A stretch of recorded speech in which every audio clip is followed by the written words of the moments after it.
भागवत महापुराण का एकादश स्कंद में हम लोग श्रवण कर रहे थे।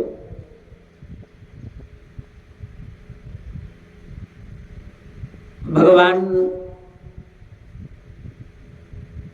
आज उद्धव जी से कहते हैं कि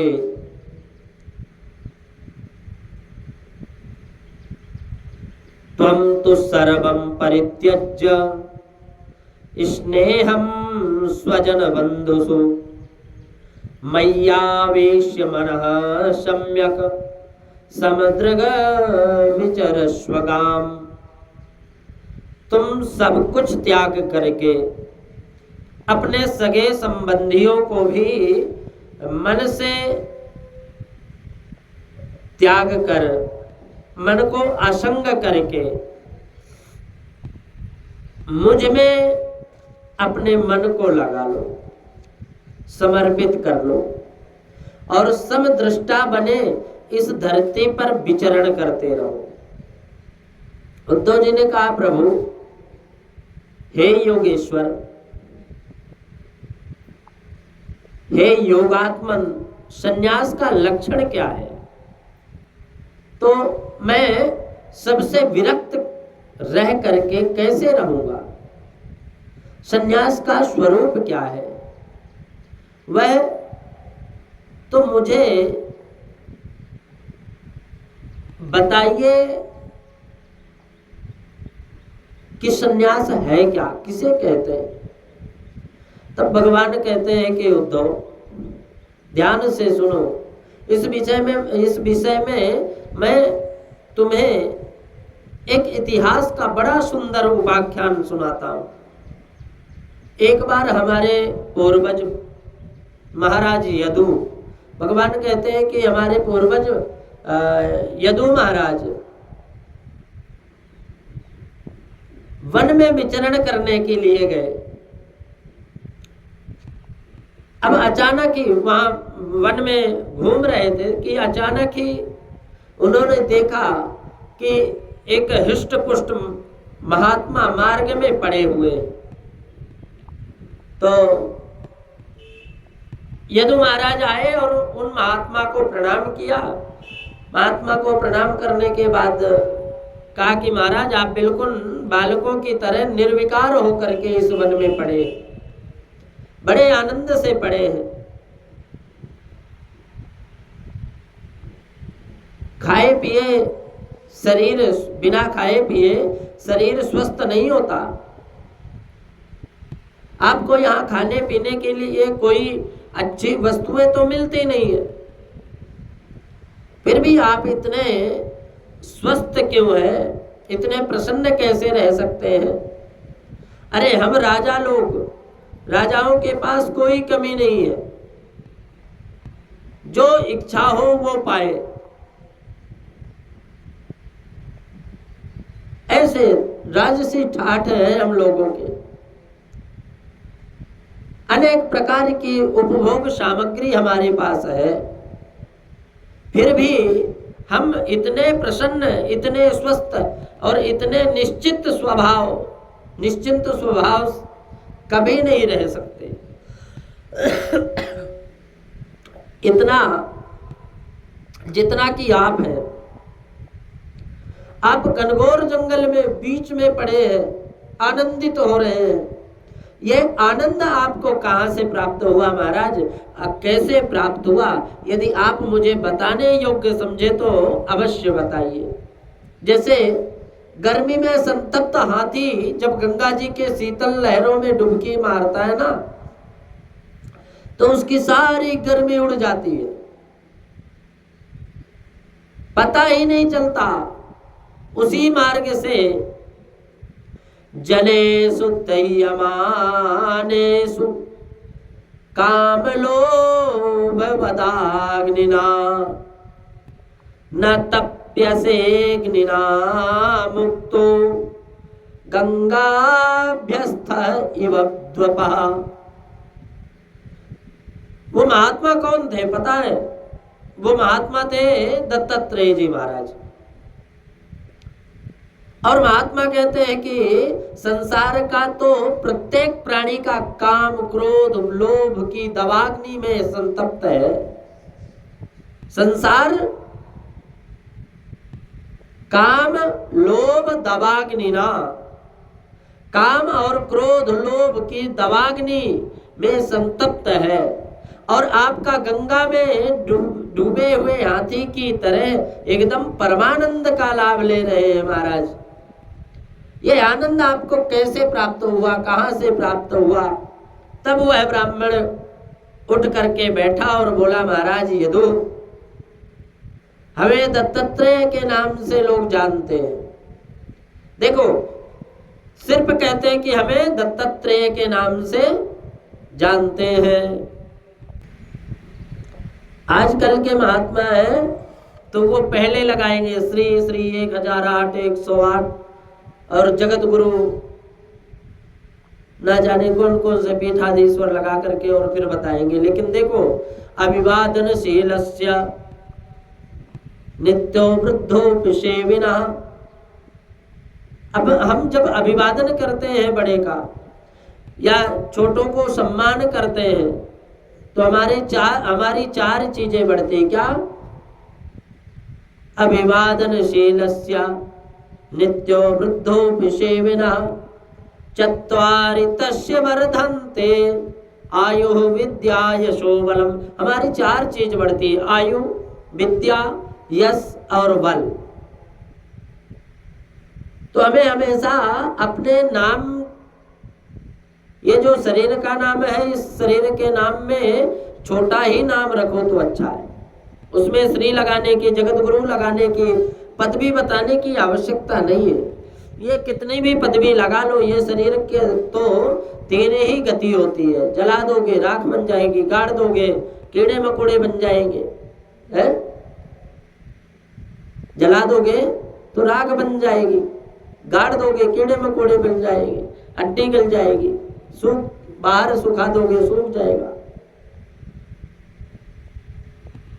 दत्तात्रेय महाराज कहते हैं कि हमें दत्तात्रेय कहते हैं लोग, और अपने जीवन को जीने का ढंग सीखा है। हमने अपने जीवन को जीने का ढंग सीखा है महाराज, और उसके लिए हमें प्रमुख रूप से 24 गुरु बनाए हमने। और मेरे 24 गुरुओं में मैंने संन्यास धर्म सीखा है। मुझे जीना आ गया, मैंने अपना आनंद अपने भीतर ही पा लिया। यदु ने कहा, महाराज 24 गुरु कौन कौन से हैं? दत्तात्रेय जी बोले कि पृथ्वी वायु आकाशु। पृथ्वी, वायु, आकाश, 2-4 गुरु हम भी बना लेंगे। कुछ लोग कहते हैं, तो दत्तात्रेय जी ने कहा कि ये शिक्षा गुरु बनाए हैं हमने। अच्छा, जीवन में कितने भी गुरु बना लो, लेकिन बनाना कौन से गुरु बनाना है? तो हमें सिर्फ शिक्षा गुरु बनाना है, और दीक्षा गुरु हमारा तो एक ही रहता है। तो पृथ्वी वायु आकाश मापोग्निश्चंद्रमा रवि कपोतो अजगरः सिंधु पतंगो मधुकृत गजा मधुआ हरिणो मीनः पिंगला कुर्रोल्बका और कुमारी सरकृत सर्प ओर्णनाभि सुपेश कृत। दीक्षा तो हम एक से ही ली है, पर शिक्षा अनेकों से ले सकते हो आप। जैसे मैं लिया, कहते किसका विवेक, जिसका विवेक जगा है, जिसके विवेक की आंख खुली है, वह संसार की हर वस्तुओं से कुछ ना कुछ सीख सकता है। संसार की ऐसी कोई वस्तु नहीं है जिसमें कुछ ना कुछ सीखा ना जा सके। कोई भी वस्तु है, जड़ चेतन गुण दोषमय विश्व के न करतार और संत हंस गुण गाई पय। संत हंस गुण गाहि पय, परिहरि वार विकार। हंस दुग्ध पी लेता है और पानी पानी छोड़ देता है। ऐसे ही संत गुणग्राही होते हैं, सबसे कुछ ना कुछ तो सीख लेते हैं। और पृथ्वी को ही हमने पहला गुरु बनाया। दत्तात्रेय जी महाराज कहते हैं हमने पृथ्वी को पहला गुरु बनाया। महाराज पृथ्वी को ही गुरु बनाकर सीखा है कि पृथ्वी कितनी सहनशील होती है। हम गड्ढे में खड्डे भी कर रहे हैं, तमाम खुदाई कर रहे हैं, वह बेरोज बेचारी सब कष्ट सहन करती है, कुछ नहीं बोलती। हमारा शरीर भी तो पृथ्वी का ही भाग है। मच्छर जब हमारे शरीर में बैठता है तो ये समझ कर नहीं बैठता कि मेरे बैठने से तुम्हें कष्ट हो रहा है कि नहीं, वह भी इसे पृथ्वी का अंश ही तो समझता है। और जैसे हम पृथ्वी पर बैठे हैं, वह भी हमारे शरीर को पृथ्वी मान कर ही बैठता है। और जब उसे प्यास लगती है तो डंक भीतर डाल करके पानी पीने लगता है। हमें जब प्यास की अनुभूति होती है तो कुआं खोद लेते हैं, बोरिंग करा लेते हैं। तो पृथ्वी सब सहन कर लेती है, पृथ्वी सब सहन कर लेती है। और हम लोग तो एक क्षण में ही थप्पड़ मारकर उस मच्छर को ही छुट्टी कर देते हैं। तो संत को पृथ्वी के समान सहिष्णु होना चाहिए। पृथ्वी का नाम है क्षिति, इसका अर्थ है क्षमा, और इसके समान क्षमावान कौन होगा? पृथ्वी का ही अंश ये वृक्ष को देख लीजिए, ये सारा जीवन परमार्थ के लिए है। कोई पत्थर मारे तो बदले में ये वृक्ष फल दे देने वाले हैं। इतने सहनशील है कि कोई शरण में आ जाए तो उसे छाया दे देते हैं, उसे फल दे देते हैं, उसका सम्मान करते हैं। एक बार एक व्यक्ति को बड़ी तेज भूख लगी तो वो उसे फलदार वृक्ष दिखा। एक व्यक्ति को जब भूख लगी तो उसने फलदार वृक्ष को देखा, उसने सोचा चलो पत्थर मार कर 2-4 फल तोड़ करके खा लूंगा। बच्चे भी भूखे थे तो उसने जोर से पत्थर मारा। वृक्ष को तो वह पत्थर लगा नहीं। राजा साहब किले में रह रहे थे, उनके सिर पर जाकर के टकराया। तुरंत सेवकों ने ललकारा, अरे किसी ने महाराज को पत्थर मारा। दौड़ करके उसे पकड़ लिया और बंदी बना करके राजा के सामने प्रस्तुत किया। तो राजा ने कहा, क्यों भाई, तुमने हमें पत्थर क्यों मारा? तुमने हमें पत्थर क्यों मारा?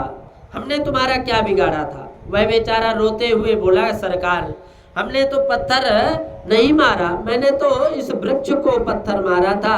इसमें पत्थर लगता तो मुझे फल खाने को मिलते, पर विडंबना देखो कि 3 दिन से भूखा हूं, खाने को कुछ नहीं मिलता।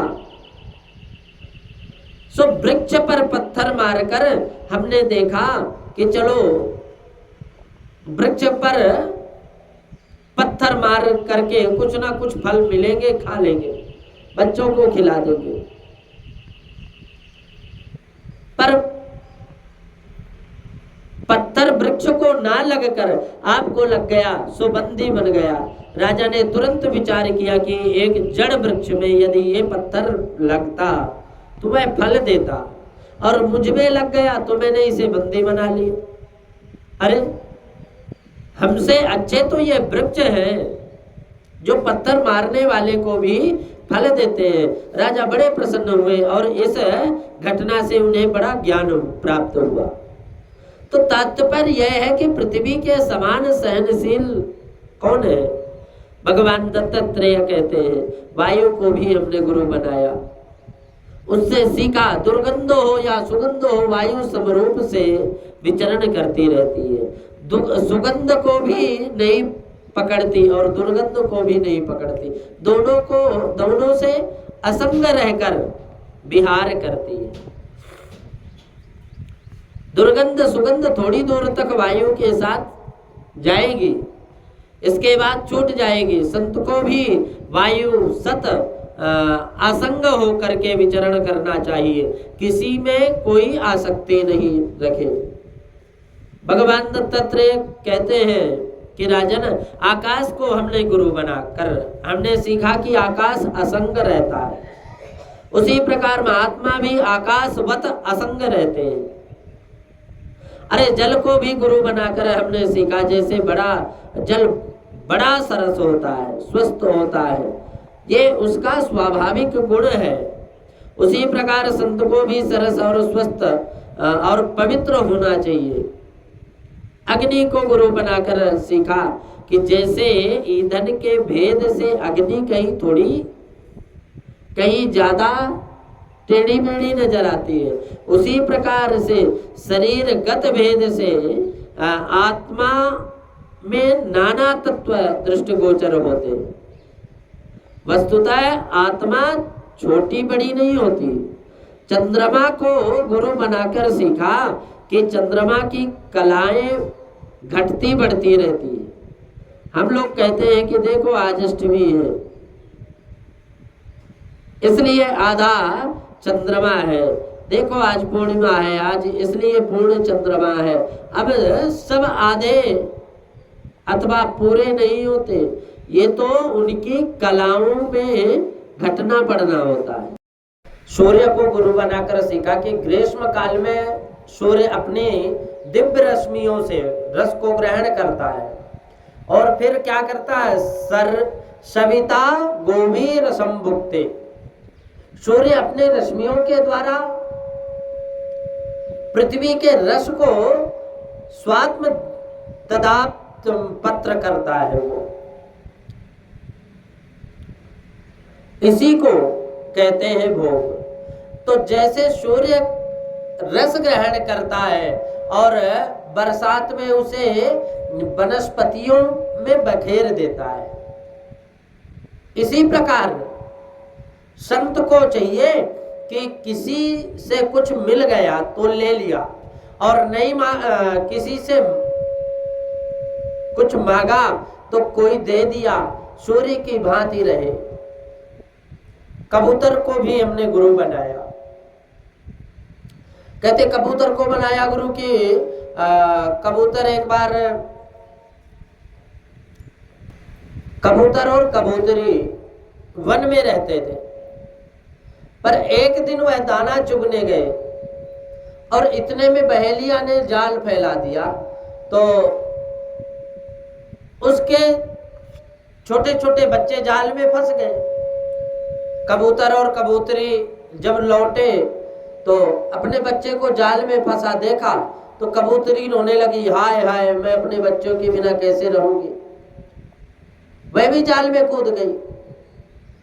अच्छा, कबूतर ने कहा कि जब बच्चे कूद गए, पत्नी कूद नहीं रही, तो मैं फिर रहकर क्या करूंगा। वह भी कूद पड़ा। अब बहेलिया का काम बन गया। जानबूझकर बंधन को स्वीकार करते हैं, पुत्र कुल इत्यादि की आसक्ति में बंध जाते हैं। हमने अजगर को गुरु बनाया। दत्तात्रेय कहते हैं कि मैं अजगर को गुरु बनाया। अजगर करे न चाकरी, पंछी करे न काम, दास मलोकायो कहे सबके दाता राम। अजगर सबसे हृष्ट पुष्ट बलवान विशाल देहधारी है और खाने पीने के लिए वह कोई चिंता नहीं करता। भूख लगी तो श्वास खींचा और जो भी मुंह में आ गया सो पा लिया। अज अर्थात बकरा, और बकरे को जो भी जो का त्यों निगल जाए वह अजगर है। संत को भी चाहिए, कभी खूब खीर मालपुआ मिल गया तो चकाचक प्रेम से पावे, और 2-4 दिन यदि ना मिले तो घबराए भी नहीं, प्रारब्ध के अनुसार पड़ा रहे, और प्रारब्ध के अनुसार देह यात्रा के लिए कुछ ना कुछ तो मिलेगा ही। भगवान देते हैं, सबको देते हैं। सो जो मिले तो पाता रहे, अजगर की तरह प्रसन्न मस्त रहे। और हमने सागर को भी गुरु बनाया, सागर को गुरु बनाया। जितनी नदियां हैं सबका जल सागर में समाविष्ट होता है, जाता है। और सागर की अपनी एक मर्यादा है, वह अपनी मर्यादा में ही रहता है। और दूसरी बात, सागर का और छोर पाना था नहीं, बड़ा कठिन होता है। तो सागर में अनंत रत्न होते हैं। सागर के जैसे ही संत को भी परम धीर गंभीर रहकर और मर्यादित रहना चाहिए। उनके अंदर भी अनंत गुण के रत्न होना चाहिए। रत्न रहते भी है संत के अंदर, पात्रानुसार किसी को वे प्राप्त भी हो जाते हैं। हमने पतंग को गुरु बनाया। एक दीपक जल रहा था, अनेक पतंगे आकर उसमें गिर रहे थे, जलकर भस्म होते जा रहे। मैंने उसे गुरु बनाकर सीखा कि रूप के प्रति सावधान रहो। संत यदि रूप के प्रति आकृष्ट हुआ है तो पतंगे की तरह समाप्त हो जाएगा, जलकर भस्म हो जाएगा। मैंने मधुमक्खी को गुरु बनाया। मधुमक्खी का पूरा जीवन कितना कण कण बीन बीन करके शहद इकट्ठा करते, और जब बहुत सारा धन उसके पास हो जाता है, शहद बहुत सारा हो जाता है। मधुमक्खी का धन क्या है? शहद ही है। तो जब बहुत सारा धन मधुमक्खी का शहद इकट्ठा हो जाता है, सारा शहद तोड़ करके ले जाता है। कोई आता है और शहद तोड़ने वाले आते हैं ना, वो तोड़ करके ले जाते हैं, और अनेक मधुमक्खियां मर जाती हैं। उन्हें गुरु बना करके हमने सीखा कि संत को संग्रह नहीं करना चाहिए, अन्यथा मधुमक्खी की तरह विडंबना होगी। हमने एक हाथी को गुरु बना करके सीखा कि हाथी पकड़ने वाले ने एक बहुत बड़ा गड्ढा जंगल में कर दिया। अब वहां काट की हथनी को उस गड्ढे के पास में खड़ा कर दिया। वहां हाथी ने देखा कि हथनी को देखा, हाथी ने हथनी को देखा, कामांध होकर के दौड़ा और खट्टे में गिर पड़ा। बहुत दिनों तक खाने पीने को कुछ नहीं मिला, तो अंकुश मार मार कर वन के उस गजेंद्र को घर घर का भिखारी बना दिया। उसी हाथी को गुरु बनाकर सीखा कि पदा पे युवते बिच्छुर्ना स्प्रसेद दार विपम पे पदा में युवते बिच्छुर न स्प्रसेद दार में। संत को काष्ठ की स्त्री का भी स्पर्श नहीं करना चाहिए, अन्यथा स्पर्श सुख की कामना उसके भावगर्त में गिरने का कारण बन सकती है। मैंने एक मधुकर को भी गुरु बनाया। भंवरा होता है बड़ा, थोड़ा कण हर पुष्प का लेता है, और एक ही पुष्प पर बैठ करके पराग नहीं लेता। संत को भी चाहिए कि मधुकरी वृत्ति से निर्वाह करे। 2 मुट्ठी आटा यहाँ से ले लिया, 2-4 मुट्ठी वहां रोटी वहां से ले लिया, अर्थात थोड़ा थोड़ा लेकर के अपना पेट भर ले, ताकि किसी के ऊपर भार ना पड़े और महात्मा भी प्रसन्न रहे। हमने एक मृगी को गुरु बनाया। एक ने इतनी प्यारी बंसी बजाई, कि वह मृगी मुक्त हो गई और कान खड़े करके जब मृगी बंसी की ध्वनि सुनने लगी तो उसी बंसी वाले ने बाण मारकर उसे घायल कर दिया। मैंने उसे गुरु बनाकर सीखा कि ग्राम्य गीतम न सुनो यार, श्रृंगारिक गीत संत के श्रवण नहीं करना चाहिए, अन्यथा इस संसार में वह कामवाण से घायल हो सकता है। यदि संगीत में रुचि हो तो सूरदास जी के, तुलसीदास जी के दिव्य संतों के दिव्य मधुर मधुर भाव पूर्ण भक्तिमय गीतों का श्रवण करना चाहिए। हमने एक पिंगला नाम की एक वैश्या थी, उस वैश्या को गुरु बनाया। अनेक श्रृंगारों से विविध भांति सुसज्जित होकर के वह पिंगला अनेकों लोगों की राह देखती रही, पर कोई उसके पास नहीं आया तो वह बड़ी दुखी हुई और अंत में उसके मन में बड़ा वैराग्य हो गया कि इन संसार के मिट्टी के पुतलों की सारा जीवन प्रतीक्षा करती रही। यदि इतनी प्रतीक्षा मैं प्रभु की होती तो आज तक वे भगवान प्रसन्न होकर के मेरे घर आ जाते। इन हाड़ मांस के पुतलों से मैंने प्रेम किया और सारा जीवन ऐसे बर्बाद कर दिया।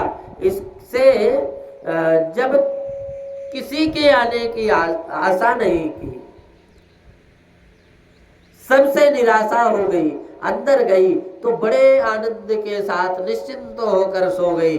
मैंने तुरंत उसे गुरु बना कर सीखा कि आशा ही परमम दुखम नैराश्यम परमम सुखम। संसार के लोगों की अधिक आशा करना ही दुख का कारण है और किसी से आशा मत करो, किसी से अपेक्षा मत करो, तो यह जीवन का सच्चा सुख है।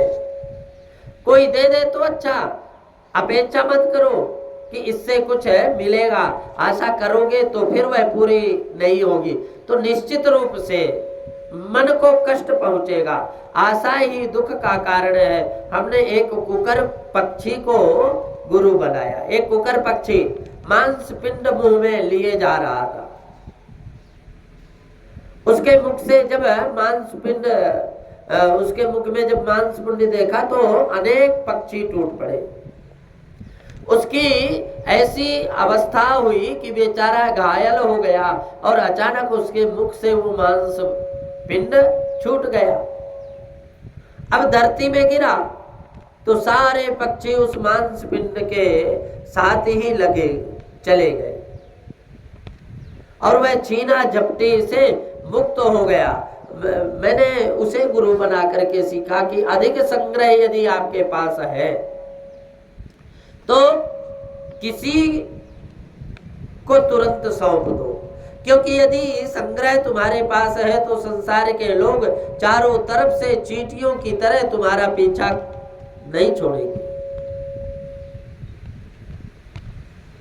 सभी अपेक्षाएं करेंगे कि शायद हमें कुछ मिल जाए, शायद हमें कुछ मिल जाए। तो ये ऐसे ही संसार के लोग हैं, ये हमेशा ऐसे ही करते रहेंगे। तो हमने उनको गुरु बना लिया। अब स्वतंत्र हो गया, निश्चिंत होकर प्रेम से भजन करो, प्रपंचों से मुक्ति मिल जाएगी। संत को चाहिए कि ज्यादा संग्रह ना करे। एक छोटे से बच्चे को गुरु बनाया। छोटे से बच्चे को किसी ने डांट दिया, थप्पड़ दिखाया, रोने लगा।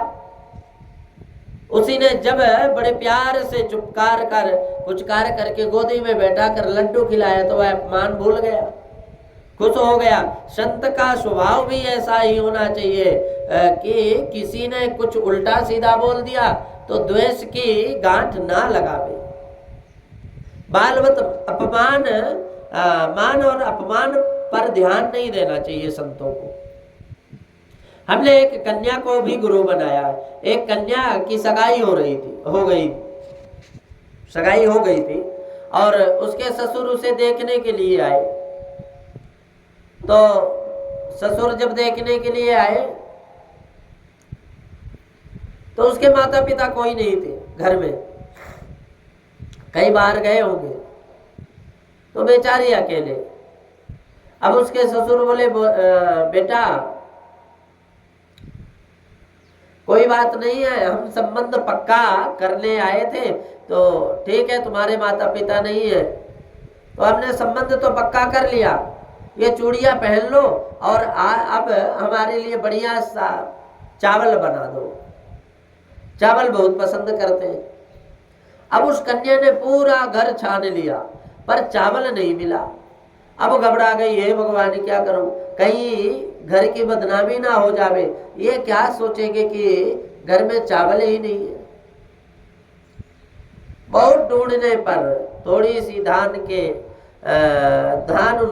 प्राप्त हुआ, तो सोचा कि जल्दी से धान को कूटकर इसी के चावल निकाल लूंगी और बना लूंगी। तो उसने प्रारंभ किया कूटना चावल धान को, तो चूड़ियां बजने लगी। बोले अरे वह सुनेंगे तो क्या कहेंगे कि धान कूटने लगी चावल निकालने के लिए। तो चूड़ियां का शब्द बहुत ज्यादा ना हो इसलिए चूड़ियों को उतार दी और दोनों हाथ में दो दो चूड़ियां रखी, फिर भी शब्द होने लगा। तो जब दोनों हाथों में एक एक चूड़ियां रखी तो शब्द होना बंद हो गया। तुरंत उसे गुरु बनाकर सीखा कि वासे बहु नाम कह लो, वासे बहु नाम कलो, भवेद वार्ता द्वयोरपि, एक एव चरित तस्मात् कुमार्या एव कंकड़। संत को एकांत से भी होना चाहिए। तपस्या एकांत में ही अच्छी होती है। भोजन और भजन साधु का हमेशा एकांत होना चाहिए। एकेन तपद्वाभ्याम अध्ययनम त्रिविगायनम चतुर्भि पंथा पंचभिर्न्यायः बहुर्युद्धम्। इसलिए तपस्या एकांत में करना चाहिए। यदि दो भी रहेंगे तो व्यर्थ की चर्चा, संसारिक चर्चा करेंगे, समय बर्बाद होगा। जैसे कंगन एक रहा तो शब्द सुनाई नहीं दिया, जबकि दो भी रहे तो शब्द हुए, और बहुत रहे तो और आवाज आ रही थी। इसलिए संत को एकांत से भी होना चाहिए। अब यदु महाराज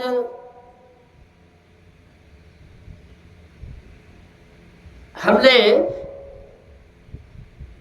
एक बाण बनाने वाले को भी गुरु बनाया।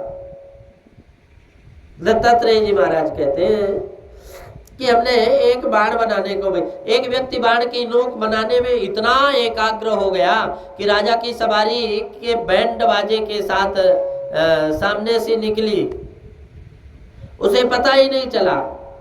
हमने पूछा भैया यहाँ क्या, यहाँ से राजा की सवारी निकल गई?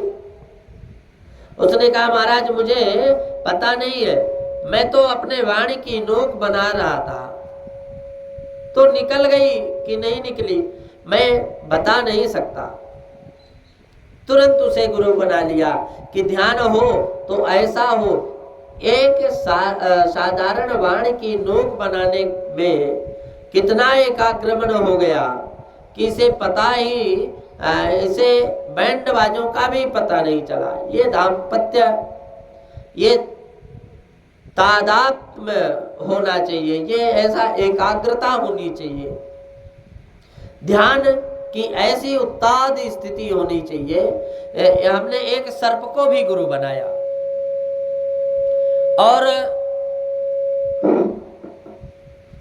सर्प से सीखा कि चूहे तो मेहनत करके बढ़िया बिल बनाते हैं, खोदते, और सर्प जिस बिल में घुस जाए उसी में बड़े आनंद से रहता है। संत को भी अनिकेत होना चाहिए, निकेत नहीं होना चाहिए, अनिकेत होना चाहिए। संसार के लोग निर्माण करना चाहें प्रेम से करें। संत को स्वयं निर्वाण आदि के प्रपंचों में पढ़कर उसमें आसक्त नहीं होना चाहिए, वरन अनिकेत होना चाहिए। जहां मन उच्चट जाए चलते बने और असंग हो करके विचरण करे। हमने एक मकड़ी को भी गुरु बनाया और सीखा। मकड़ी अपने उदर से ही विचित्र जाला बुनती है, उसी में विचरण करती है और उसी को अपने में लीन भी कर लेती है।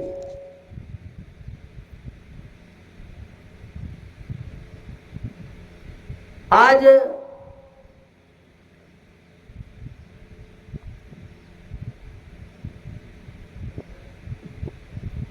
उसी ने जाले को प्रकट भी किया और अपने द्वारा ही अन्य वस्तुओं से नहीं, सिर्फ अपने ही द्वारा। ऐसे ही भगवान ने इस माया को अपने से ही प्रकट किया है। जैसे मकड़ी अपने जाले का अभिन्न निमित्तोत्पादन कारण है, उसी प्रकार भगवान इस जगत के अभिन्न निमित्त उत्पाद कारण है। स्वयं भगवान बनाने वाले हैं। जगत भगवान के द्वारा बना है और भगवान ही जगत के रूप में बने, क्योंकि भगवान कहते हैं ना कि ब्रह्मा जी मैं ही पूर्व में था, अहमेवा शमेवाग्रे, मैं ही, मेरे अतिरिक्त और कोई नहीं था। जब भगवान के अतिरिक्त कुछ था ही नहीं तो फिर ये जगत कैसे बना? तो भगवान जगत के रूप में बने,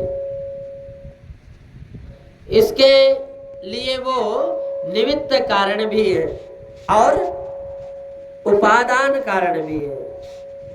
भगवान दत्तात्रेय जी कहते हैं, मनु महाराज मैंने 24 गुरु भृंगी को बनाया, 24वां गुरु जो था वो भृंगी को बनाया। भृंगी एक कीड़े को पकड़ करके मिट्टी के अंदर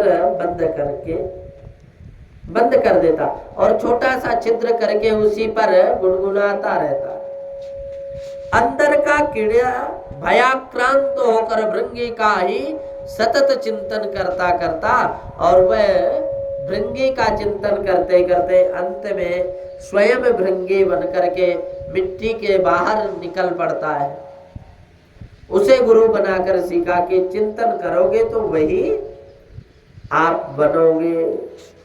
इसलिए भगवान की आराधना करने वाले भगवत स्वरूप ही हो जाते हैं। भूतों की उपासना करने वाले भूतों जैसे ही बन जाते हैं। इसीलिए आपका इष्ट आराध्य दिव्य और श्रेष्ठ होना चाहिए और जैसा चिंतन करोगे वैसे ही आपके जीवन में कामांध आपके जीवन में स्थिति बनेगी। श्री दत्तात्रेय मुनि कहते हैं कि 25वां गुरु हमने 25वां गुरु हमने अपने शरीर को बनाया।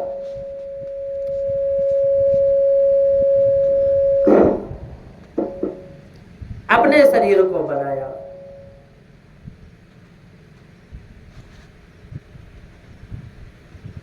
क्यों? क्योंकि इसका स्पष्ट आराध्य दिव्य श्रेष्ठ होना है।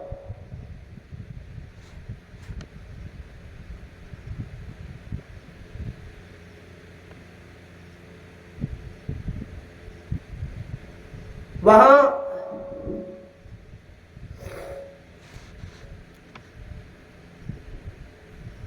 भूतों जैसे ही बन जाते हैं।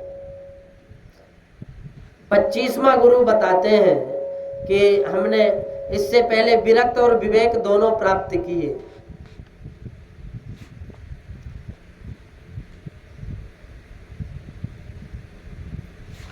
देहो गुरुर्मम विरक्त विवेक हेतु बिभ्रत स्म तत्व निधनम सततात्युत्कदर्मा तत्त्वान्यनेन मृषसामि यथा तथापि पारक्यमित्यवसितो विचराम्य संगः। देवी हमारा गुरु है। इस शरीर से दिव्य ज्ञान प्राप्त होता है और यह शरीर से हम अपना समझते हैं। इस शरीर को, इस शरीर पर भी ना जाने कितने लोगों का अधिकार है। ये भी किराए की पंचायती धर्मशाला है।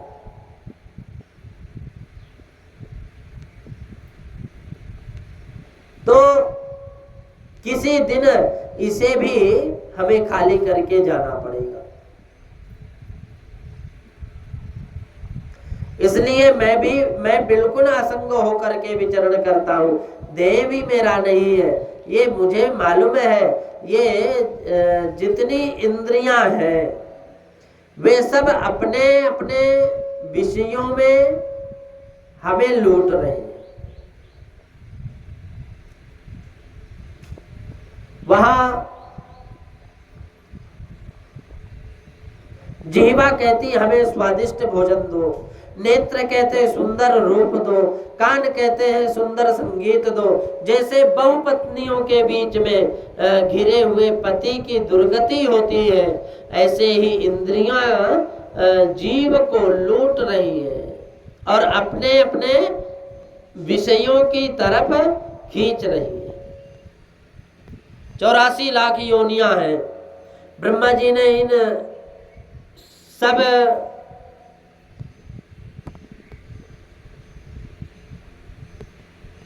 वहां 84 लाख योनियों में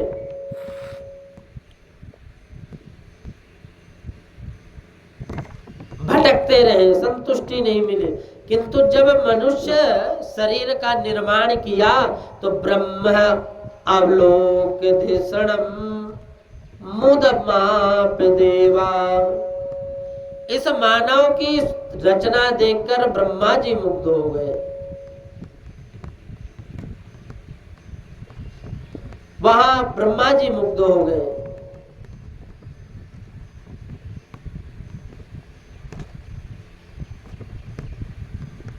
वहां पूरे ब्रह्मांड का एक छोटा सा पिंड बना करके तैयार कर दिया, जो हमें देह के में है, हमारे देह में, वही सर्व ब्रह्मांड में है।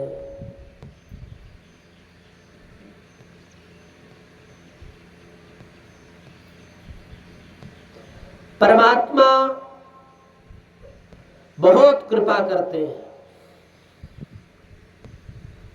बहुत कृपा करते हैं। अब कुछ हमारे पास है, फिर भी हम भाव सागर में गोते मारते रहे और शक्तियों का प्रयोग किए बिना भटकते रहे, तो हम अपने अपने ऊपर परमम सुखम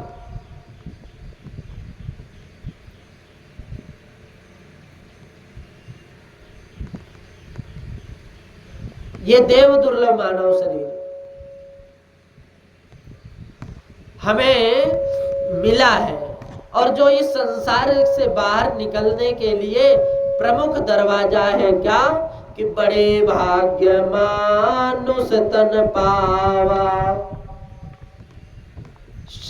बड़े भाग्य मानुष तन पावा,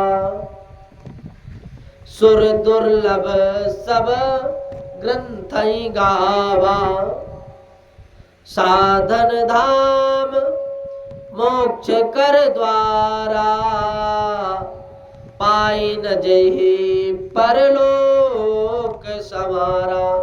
एक बहुत बड़ा भवन था और उस भवन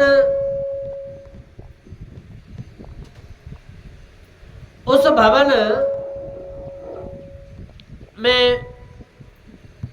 अब भवन में घुस तो गया,